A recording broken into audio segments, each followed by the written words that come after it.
Welcome back to the channel, guys. So today we'll be learning about different approaches to language development. तो जैसे कि आपको पता है साइकोलॉजी में डिफरेंट स्कूल्स होते हैं हमारे, वैसे ही लैंग्वेज डेवलपमेंट की डिफरेंट थ्योरिस्ट ने कुछ अलग अलग थ्योरीज़ दी हैं जिनके ऊपर हम बात करने वाले हैं आज। तो सबसे पहले जो मेजर इम्पॉर्टेंट थ्योरिस्ट थे एंड जिनके सेंट्रल आइडियाज़ थे, हम उनकी बात करेंगे। तो सबसे पहले हम देखेंगे बिहेवियरिस्ट अप्रोच को। ठीक है, बिहेवियरिस्ट अप्रोच के जो मेजर साइकोलॉजिस्ट हैं वो बी एफ स्किनर हैं।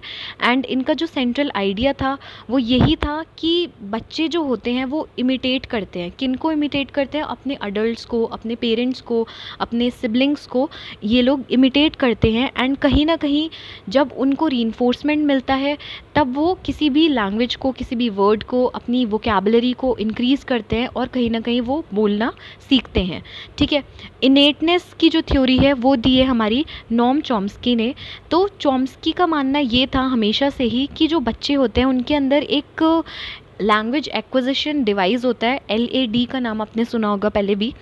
तो वो लैंग्वेज एक्विजिशन डिवाइस जो है वो बायोलॉजिकली डिटर्मिंड होता है। जब भी कोई बच्चा पैदा होता है वो उसके साथ पैदा होता है और कहीं ना कहीं सिर्फ उसी की ही वजह से बच्चे जो हैं वो लैंग्वेज को एक्वायर करते हैं, वो लैंग्वेज को सीखते हैं।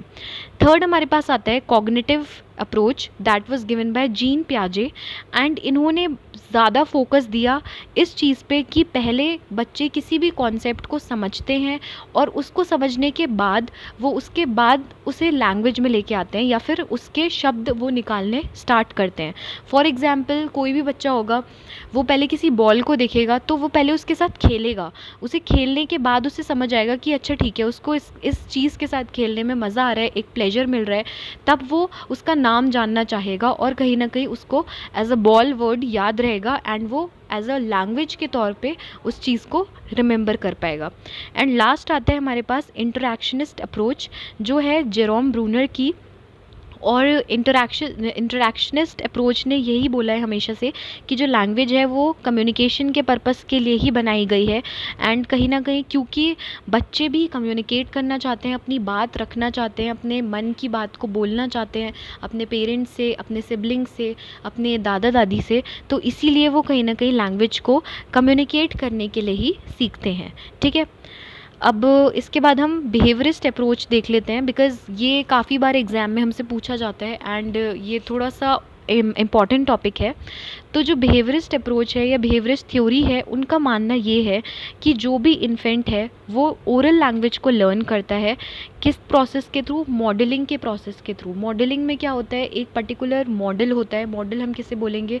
किसी भी ऐसे इंसान को, ऐसे व्यक्ति को जिसको देख के हम इमिटेट कर रहे हैं, हम जिसकी नकल उतार रहे हैं, उसे हम मॉडलिंग का नाम देंगे। ठीक है, तो बच्चे मॉडलिंग के थ्रू, इमिटेशन के थ्रू, रिवॉर्ड्स या पनिशमेंट के थ्रू और प्रैक्टिस के थ्रू लैंग्वेज को एक्वायर करते हैं। ठीक है, तो ह्यूमन का जो रोल मॉडल है वो इन्फेंट का एक बेसिकली एक इन्फेंट के लिए ह्यूमन रोल मॉडल होता है और उसका जो एनवायरनमेंट होता है वो वहीं से ही रिवॉर्ड्स कलेक्ट करता है और रिवॉर्ड्स लेके वो सीखना स्टार्ट करता है। ठीक है, अब स्किनर ने ऐसा माना था कि जो भी बिहेवियर होता है, ठीक है, वो सिर्फ इस चीज़ पर फोकस नहीं है कि उसका आउटकम क्या आ रहा है। इनफैक्ट जो बिहेवियर है हमारा वो इस चीज़ पर भी फोकस्ड होना चाहिए कि वो किस रीज़न की वजह से वो बिहेवियर शो हो रहा है। ठीक है, तो कहीं ना कहीं उन्होंने स्टिमुलस पे बहुत ज़्यादा फोकस करा था। एंड इन्होंने 6 मेजर वर्बल ऑपरेंट्स इंक्लूड करे हैं, which is mand, tact, intraverbal, echoic, textual and transcription. And एक सेकेंडरी वर्बल ऑपरेंट है, दैट इज़ ऑटोक्लिटिक बिहेवियर। ठीक है, तो इनको आप एक बार ध्यान से देख लेंगे कि इनका मतलब क्या क्या होता है, बिकॉज़ ये जनरली हमसे एग्ज़ाम में पूछे जाते हैं कि कौन से इनमें से वर्बल ऑपरेंट्स स्किनर ने इंक्लूड करे हैं अपनी थ्योरी में और कौन से नहीं करे। तो मैंड का मतलब होता है डिमांड करना। ठीक है, मैंड को आप डिमांड से याद रख सकते हैं। तो जब बच्चा डिमांड करनी स्टार्ट करता है, आइदर इट इज़ रिजेक्टेड और it is accepted, does not matter, but हाँ, जब उसे किसी चीज़ की ज़रूरत है और वो डिमांड कर रहा है तो उसे हम मैंड का नाम देते हैं। ठीक है, फॉर एग्जाम्पल किसी बच्चे ने बोला I want to have a Coca Cola, तो रीइंफोर्समेंट के तौर पे उसे कोका कोला ही दी जाएगी, तो वो उस चीज़ को बोलना सीखेगा। अगर उसको कोका कोला नहीं मिली, उसकी जगह कुछ और मिल गया, तो वो उसके लिए रीइंफोर्समेंट का काम नहीं करेगा। सेकंड आता है हमारे पास टैक्ट। टैक्ट क्या होती है? टैक्ट होती है हमारी एबिलिटी किसी भी वर्ड को या किसी भी आइटम को मीनिंग देने की, ठीक है। जब भी आप एनवायरनमेंट में आते हो और आप शब्दों को मीनिंग देने लग जाते हो या किसी भी चीज़ को, किसी भी स्टिमुलस को एक मीनिंग देना स्टार्ट कर देते हो, तो उसे हम टैक्ट बोलते हैं। फिर आते हैं हमारे पास इंट्रावर्बल बिहेवियर। इंट्रावर्बल का मतलब क्या है? हमारी एबिलिटी किसी भी क्वेश्चन में पार्टिसिपेट करना और मीनिंगफुल आंसर देना, ठीक है। फॉर एग्जांपल, आप फाइन बोलते हो, और आप फाइन कब बोलते हो? जब आपको किसी ने पूछा होता है हाउ आर यू, तो यहाँ पे आपकी एक एबिलिटी डेवलप होती है जहाँ पे आप रिस्पॉन्स कर रहे हो या क्वेश्चन का आंसर दे रहे हो। फिर आते हैं हमारे पास इकोइक बिहेवियर। इकोइक का मतलब क्या है? कि जो चाइल्ड है वो रिपीट करता है बोले हुए शब्द जो किसी और इंडिविजुअल ने बोले होंगे और एक रीइंफोर्समेंट उसे मिल रही होगी, ठीक है। फॉर एग्जांपल, पोएम्स का रिसिटेशन कराना। पहले नर्सरीज़, प्री नर्सरीज़ में मैम क्या करती हैं? मैम पोएम्स गाती हैं और पीछे पीछे बच्चे जो हैं वो उन्हें रिपीट करते हैं, और रीइंफोर्समेंट के तौर पे उन्हें कभी क्लैपिंग मिलती है, कभी उन्हें अप्रिसिएशन मिलती है, कभी उन्हें टॉफ़ीज़ मिलती हैं। तो यहाँ से वो इसको लैंग्वेज को सीखते हैं। टेक्सचुअल का मतलब होता है किसी भी चीज़ को पढ़ना बट बिना अंडरस्टैंडिंग के साथ, ठीक है। ये सब तो हमने भी किया होगा। कई बार हमारा जब मन नहीं होता तो हम बस रीडिंग मार रहे होते हैं बट हमें समझ कुछ भी नहीं आ रहा होता, तो that is textual. And transcription का मतलब क्या है? कि किसी भी चीज़ को लिखना विद करेक्ट स्पेलिंग जब कोई भी व्यक्ति उसे बोल रहा हो, ठीक है। तो इसको आप डिक्टेशन के तौर पे समझ सकते हो कि जैसे बचपन में टीचर्स डिक्टेशन कराती थी तो वो कुछ भी बोलती हैं और हमें वो लिखना होता है। तो ये हमारे 6 तरीके के वर्बल ऑपरेंड्स हो गए। इसके बाद हमारे पास थ्योरी आती है लेव विगोट्स्की की, जो कि एक बहुत बड़े साइकोलॉजिस्ट रह चुके हैं अपने टाइम पे, एंड इन्होंने लैंग्वेज डेवलपमेंट पे और चाइल्ड डेवलपमेंट पे बहुत ज़्यादा काम किया है। एंड विगोट्स्की का मानना था कि जो लैंग्वेज होती है वो सोशल इंटरेक्शन की वजह से ही डेवलप होती है, ठीक है। एक सोशल कम्युनिकेशन बनता है और इसी वजह से लैंग्वेज डेवलप होती है, ठीक है। इन्होंने लैंग्वेज को माना कि ये किसी भी व्यक्ति का, एक ह्यूमन बीइंग का सबसे बड़ा टूल है आउटसाइड वर्ल्ड के साथ कम्युनिकेट करने का। ये तो एकदम सच बात है, क्योंकि आप खुद सोचो ना कि आपको बचपन से लेके अभी तक कुछ भी मन करता है करने का, कुछ भी कहने का, कुछ भी सोचने का, कुछ भी अचीव करने का, मतलब जो भी चीज़ें हैं आप बिना लैंग्वेज के नहीं जी सकते, ठीक है। तो language is very necessary. And इन्होंने 4 स्टेजेस दी हैं कि किस तरीके से लैंग्वेज डेवलप होती है।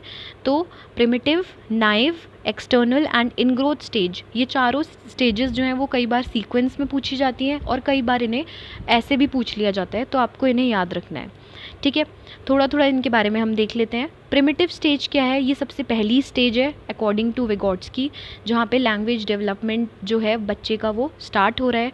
यहाँ पे बेबी जो है वो बहुत छोटा है, तो अभी वो सिर्फ कू, का, गी, गा ऐसे साउंड्स को प्रोड्यूस कर रहा है, ठीक है। तो स्पीच यहाँ पे बिल्कुल भी नहीं है, सिर्फ उसके मुंह के अंदर से जो भी छोटी छोटी साउंड्स निकल के आ रही हैं वो हमारी प्रिमिटिव स्टेज का पार्ट है। सेकेंड आता है हमारे पास नाइव स्टेज। नाइव का मतलब क्या होता है? न्यू।